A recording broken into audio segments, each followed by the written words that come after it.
বন্ধুরা সবাই মিলে পিকনিক করব, কে কি দিবে সেটা লিস্ট তৈরি করা হলো। আমার বাগে পড়লো মুরগি দেয়া। ভীষণ টেনশনে পড়ে গেলাম, আমি এখন মুরগি কই পাবো? আমার হাতেও টাকা নাই।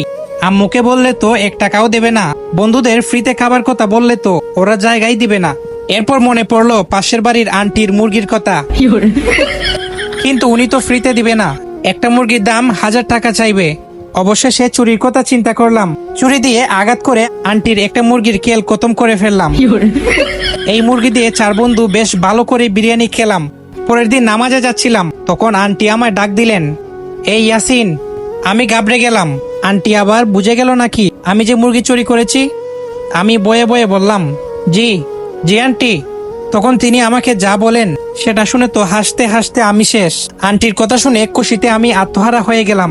আন্টি কি বলেছিল সেটা শোনার আগে তোমাদেরকে একটা ম্যাজিক শিখাই। প্রথমে ভিডিওতে লাইক দিবা, তারপরে সাবস্ক্রাইব বাটনে ক্লিক করবা, তারপরে শেয়ার অপশনে গিয়ে সবার লাস্টে ক্লিক করলেই দেখতে পাবা এরকম ম্যাজিক। এবং মাকে যারা মন থেকে ভালোবাসো শুধুমাত্র তারাই ভিডিওতে লাইক করে চ্যানেলটা সাবস্ক্রাইব করে দিবা। আন্টি বললেন, তুমি মসজিদে যাচ্ছ? আমি বললাম, হ্যাঁ আন্টি। উনি বললেন, এই নাও 40 টাকা, এটা মসজিদে দিয়ে দিও। আমি বললাম, কেন?